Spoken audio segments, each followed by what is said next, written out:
사람에게 가장 많이 상처받는 나이가 있습니다. 바로 사람을 너무 잘 알게 된 나이입니다.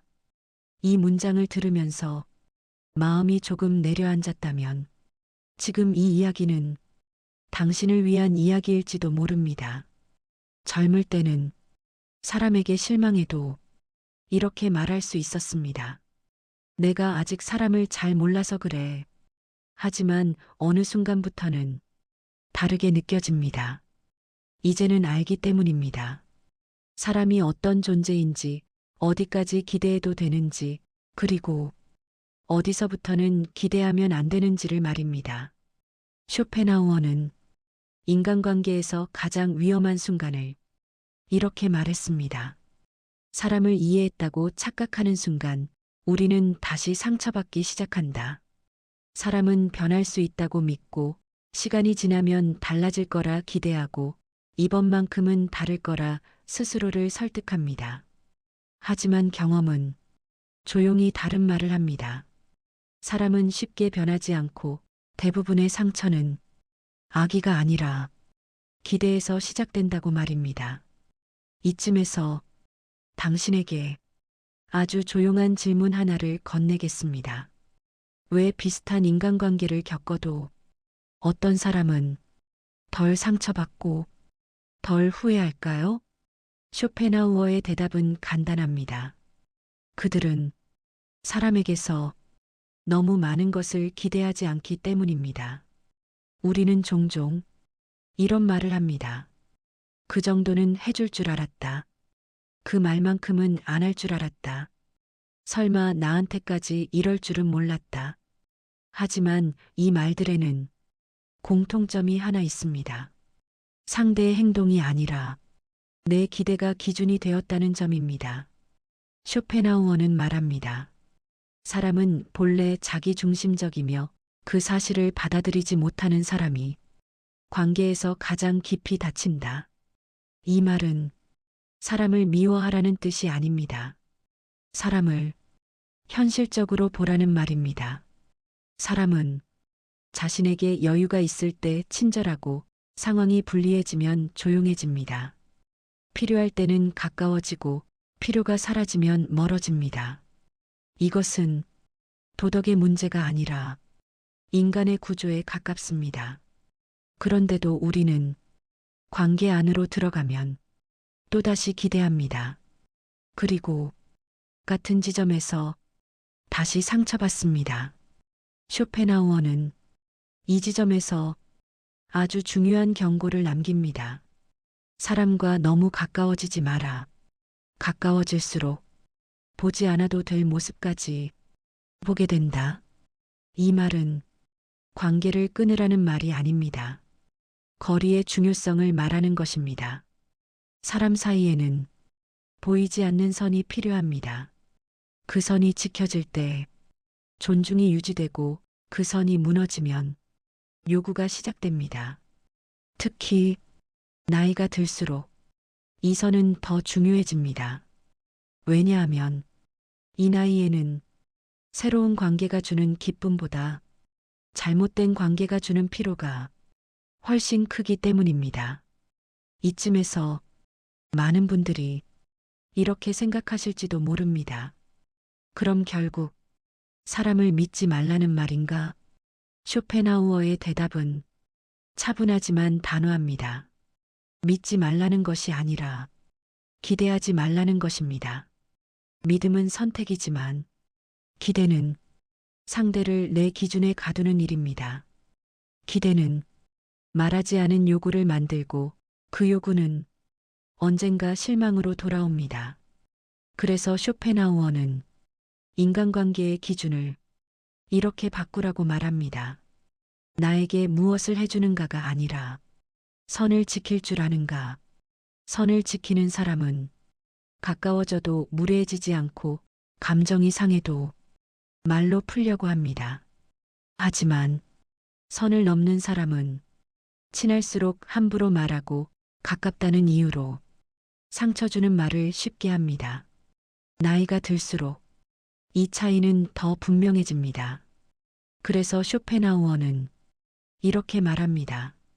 관계가 많아질수록 인생이 편해지는 것이 아니라 관계가 정리될수록 마음이 조용해진다. 여기서 꼭 기억해야 할 문장이 있습니다. 관계를 정리하는 사람은 차가운 사람이 아니라 자기 자신을 지키는 사람입니다. 늘 나만 참는 관계, 늘 내가 먼저 연락하는 관계, 늘 내가 이해해야 유지되는 관계는 이미 균형이 무너진 관계입니다. 그 관계를 놓지 못하는 이유는 정 때문이 아니라 혼자가 될까봐 두려워서입니다. 하지만 쇼펜하우어는 말합니다. 사람에게 매달려 얻는 안정은 결국 더 큰 불안을 남긴다고. 인간관계에서 가장 중요한 능력은 잘 맞추는 능력이 아니라 떠날 줄 아는 능력입니다. 이 능력이 생기는 순간 우리는 아무 관계에나 마음을 맡기지 않게 됩니다. 그리고 그때부터 사람은 줄어들지만 마음은 조금씩 편해집니다. 이것이 쇼펜하우어가 말한 중년 이후 인간관계의 본질입니다. 이제 천천히 숨을 고르셔도 좋습니다. 하지만 다음 이야기를 듣지 않으면 오늘 밤 혼자 있는 시간이 왜 더 불안했는지 그 이유는 알지 못할지도 모릅니다. 다음 파트에서는 쇼펜하우어가 말한 고독을 견디는 사람과 견디지 못하는 사람의 차이를 이야기해 보겠습니다. 이제 조금 더 조용한 이야기를 해보겠습니다. 지금 이 소리를 혼자 듣고 계신다면 이 파트는 특히 더 깊게 와닿을지도 모릅니다. 사람들은 흔히 말합니다. 나는 혼자가 싫다. 외로움을 잘 못 견딘다. 하지만 쇼펜하우어는 이 말을 그대로 믿지 않았습니다. 그는 말합니다. 사람들이 두려워하는 것은 고독이 아니라 고독 속에서 마주하게 되는 자기 자신이다. 이 문장을 천천히 곱씹어 보셔도 좋습니다. 우리는 정말로 혼자인 것이 힘든 걸까요? 아니면 아무도 없는 순간에 떠오르는 생각들이 힘든 걸까요? 낮에는 사람과 일로 채워진 시간 속에서 이 질문을 피할 수 있습니다. 하지만 밤이 되면 모든 소음이 줄어들고 마음은 조용히 자기 자신에게 돌아옵니다. 그리고 그때 불안이 시작됩니다.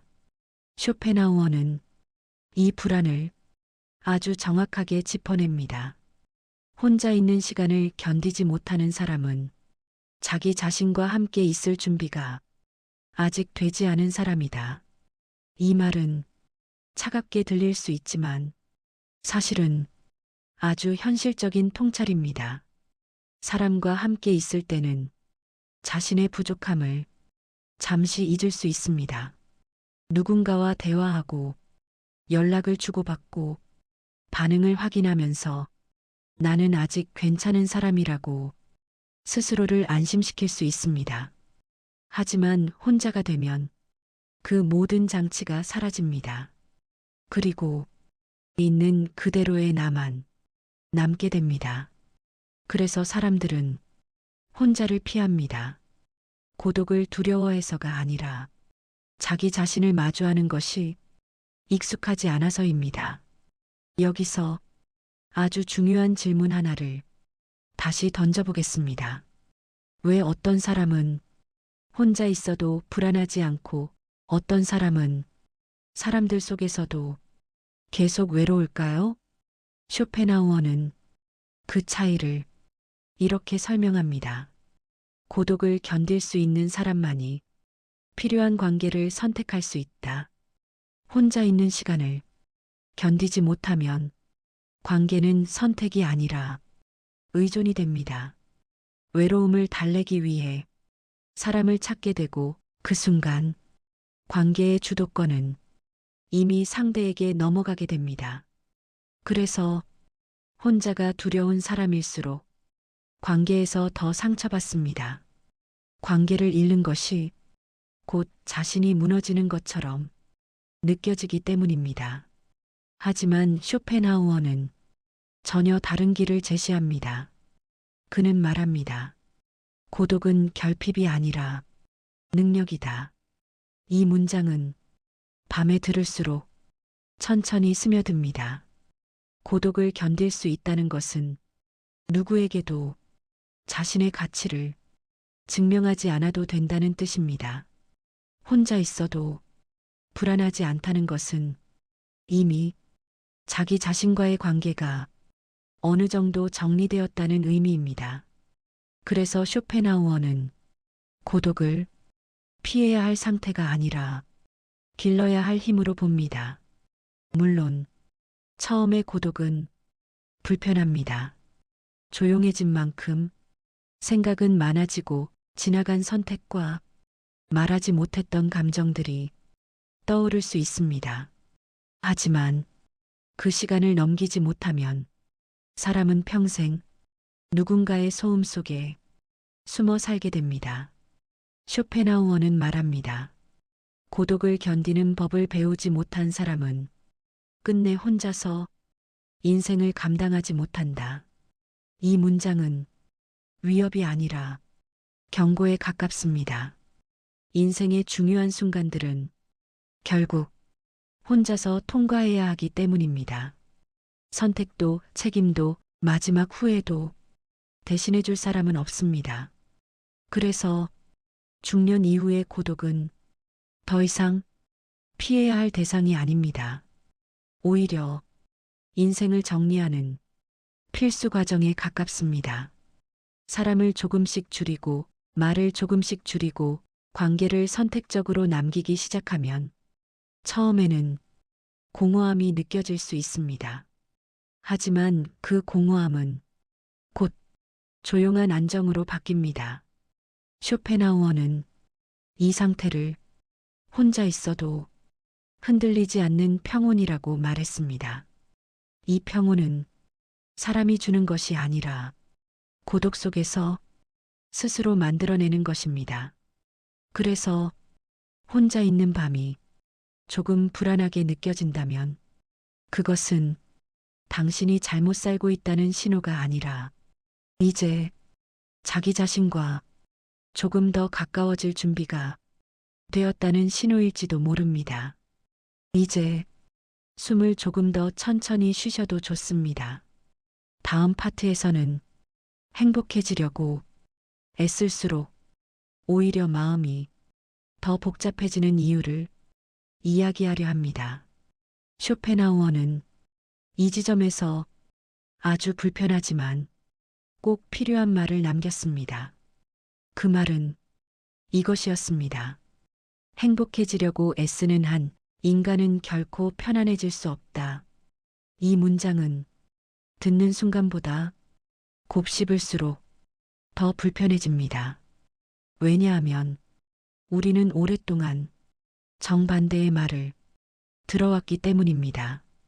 조금만 더 노력하면 괜찮아질 거라고, 조금만 더 참으면 편해질 거라고, 조금만 더 잘 살면 행복해질 수 있다고 말입니다. 하지만 쇼펜하우어는 그 모든 방향이 사람을 쉬지 못하게 만든다고 보았습니다. 그는 말합니다. 행복을 목표로 삼는 순간 삶은 끝없는 점검의 대상이 된다. 우리는 하루를 보내고 나서도 이렇게 묻습니다. 오늘 잘 보냈는지, 충분히 의미 있었는지, 이 정도로 만족해도 되는지. 이 질문들은 스스로를 성장시키는 질문처럼 보이지만 사실은 자기 자신을 몰아붙이는 질문에 가깝습니다. 그래서 크게 불행하지 않은 날에도 마음은 쉽게 쉬지 못합니다. 잘못된 하루가 아니라 점검받는 하루였기 때문입니다. 쇼펜하우어는 이 상태를 현대인이 가장 자주 겪는 피로라고 보았습니다. 행복하지 않아서 지친 것이 아니라 행복해야 한다는 기준 때문에 계속 긴장한 상태로 살아왔다는 것입니다. 그는 아주 단순한 예를 듭니다. 배가 몹시 고플 때 음식을 먹으면 우리는 그 순간을 행복이라고 느낍니다. 하지만 배가 부른 상태를 계속 유지해야 한다고 생각하면 그때부터는 행복이 아니라 관리와 부담이 됩니다. 행복도 이와 다르지 않다고 쇼펜하우어는 말합니다. 행복은 잠시 스쳐가는 감정일 뿐인데 우리는 그것을 유지해야 할 상태로 착각하고 살아갑니다. 그래서 행복을 느끼는 순간보다 행복을 잃지 않을까 걱정하는 시간이 더 길어집니다. 이 지점에서 쇼펜하우어는 아주 중요한 말을 덧붙입니다. 인간의 불행은 현재의 고통보다 미래의 불안을 앞당겨 겪는 데서 시작된다. 행복해지고 싶다는 욕망은 지금을 사는 욕망이 아니라 미래를 통제하고 싶다는 욕망에 가깝습니다. 그래서 행복을 강하게 원할수록 사람은 지금 이 순간에 머물지 못합니다. 늘 이 다음엔 이 정도로 충분한가? 남들보다 뒤처진 건 아닌가? 라는 생각이 마음을 떠나지 않습니다. 쇼펜하우어는 이 상태를 삶이 아니라 경주에 가까운 상태라고 표현합니다. 그리고 경주에는 결코 편안한 호흡이 존재하지 않습니다. 이제 이 질문을 조용히 던져보셔도 좋겠습니다. 지금 당신을 지치게 만드는 것은 정말로 삶의 무게일까요? 아니면 스스로에게 씌워놓은 행복의 기준일까요? 쇼펜하우어는 행복을 낮추라고 말하지 않습니다. 대신 행복을 기대하지 말라고 말합니다. 기대가 사라질수록 실망도 줄어들고 실망이 줄어들수록 마음은 조용해진다고 보았기 때문입니다. 그래서 그는 행복이라는 단어 대신 이런 단어들을 더 중요하게 여겼습니다. 평온, 무탈함, 조용함, 크게 흔들리지 않는 상태. 이 단어들은 화려하지 않지만 지속될 수 있습니다. 쇼펜하우어는 말합니다. 행복은 삶의 목표가 아니라 삶이 잠시 덜 아플 때 자연스럽게 따라오는 부산물이다. 이 말을 억지로 이해하려 하지 않아도 됩니다. 그저 지금 이 시간에 흘려듣듯 남겨두셔도 좋습니다.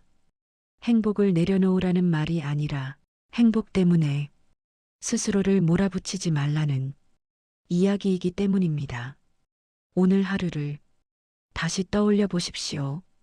완벽하지는 않았지만 완전히 망가지지도 않았고 버텨야 할 순간도 있었지만 그래도 지나오기는 했습니다. 쇼펜하우어는 이 정도의 하루를 실패라고 부르지 않았습니다. 오히려 충분히 살아낸 하루라고 보았습니다. 이제 조금 숨을 느리게 쉬셔도 좋습니다. 다음 파트는 많이 살아온 사람일수록 더 자주 느끼는 이 질문에서 시작합니다. 나는 지금 무엇을 기준으로 살아가고 있는가? 쇼펜하우어는 이 질문 앞에서 더 이상 복잡해질 필요가 없다고 말했습니다. 쇼펜하우어가 이 시점에서 남긴 말은 이것이었습니다. 인생의 후반부는 더 얻기 위해 사는 시간이 아니라 덜 흔들리기 위해 사는 시간이다. 이 말은 젊은 사람에게는 잘 와닿지 않습니다. 하지만 이미 많은 시간을 살아온 사람에게는 이상할 만큼 정확하게 들어맞습니다. 나이가 들수록 이상해지는 것이 하나 있습니다. 분명 경험은 늘었고 웬만한 일에는 놀라지 않게 되었는데 마음은 예전보다 더 쉽게 지칩니다. 쇼펜하우어는 이 현상을 노화의 문제가 아니라 기준의 문제라고 보았습니다. 젊을 때의 기준을 그대로 붙잡고 살아가기에는 이미 삶이 너무 많이 달라졌기 때문입니다. 젊을 때는 더 올라가는 것이 기준이었습니다. 더 잘되고, 더 인정받고, 더 많이 채우는 삶.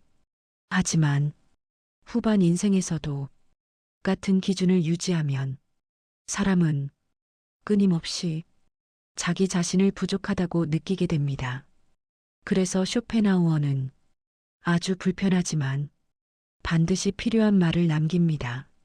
나이가 들수록 기준을 낮추지 못한 사람은 끝내 자기 인생과 화해하지 못한다. 이 말은 포기하라는 뜻이 아닙니다.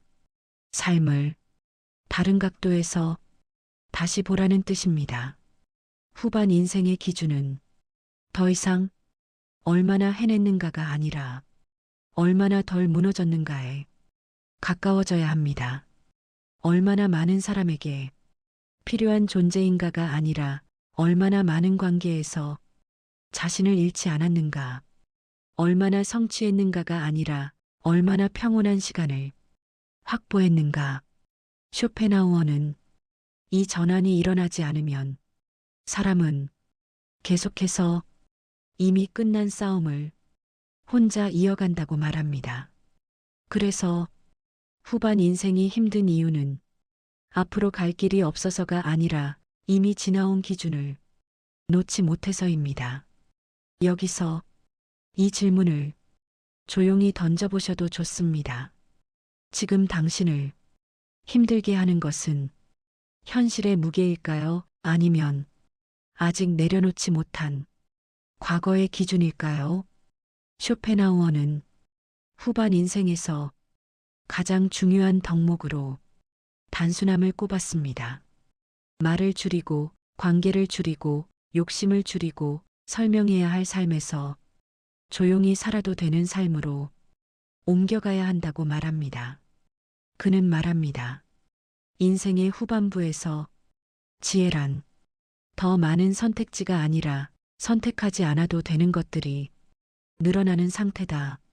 이 문장은 지금 이 시간 하루를 마무리하며 듣기에 특히 잘 어울립니다. 이제 모든 것을 잘 해내야 할 필요는 없습니다. 모든 관계를 끝까지 책임질 필요도 없습니다. 후반 인생은 증명하는 시간이 아니라 허락하는 시간입니다. 조금 부족해도 괜찮다고 허락하고, 조금 느려져도 괜찮다고 허락하고, 모두에게 이해받지 않아도 괜찮다고 허락하는 시간입니다. 쇼펜하우어는 이 상태를 패배가 아니라 성숙이라고 보았습니다. 그래서 그는 마지막까지 이 말을 반복합니다. 평온은 도달해야 할 곳이 아니라 불필요한 것을 하나씩 내려놓다 보면 자연스럽게 남는 상태다. 지금까지의 이야기를 한 문장으로 정리하면 이렇습니다. 사람에게 기대하지 말 것, 고독을 피하지 말 것, 행복을 목표로 삼지 말 것, 그리고 후반 인생에서는 평온을 기준으로 삼을 것. 이 말들이 위로처럼 들리지 않았다면 정상입니다. 쇼펜하우어는 위로를 주는 철학자가 아니었기 때문입니다. 하지만 이 말들이 이상하게 마음에 남는다면 그것은 이미 당신이 충분히 많이 살아왔다는 증거일지도 모릅니다. 이제 오늘 하루는 여기까지 두셔도 좋습니다. 당장 무언가를 바꾸지 않아도 괜찮습니다. 이 말들이 조용히 마음 한쪽에 남아있다가 언젠가 당신이 흔들릴 때 기준이 되어줄 것입니다. 쇼펜하우어의 말들은 위로가 되기보다는 조금 불편했을지도 모릅니다. 하지만 그 불편함이 이상하게 오래 남는다면 그것으로 충분합니다. 이 채널은 기분을 잠시 좋게 만드는 말보다 시간이 지나도 기준이 되어주는 말을 남기고 싶습니다. 오늘 이 이야기가 조금이라도 마음에 남았다면 다음에도 이런 이야기를 조용히 이어갈 수 있도록 구독으로 함께 해주세요. 그리고 지금 이 순간만큼은 아무 말 없이 고개를 끄덕이게 되었다면 그 마음으로 좋아요 한 번만 눌러주셔도 충분합니다. 다음 영상에서도 불편하지만 꼭 필요한 이야기로 다시 찾아오겠습니다. 편안한 밤 되십시오.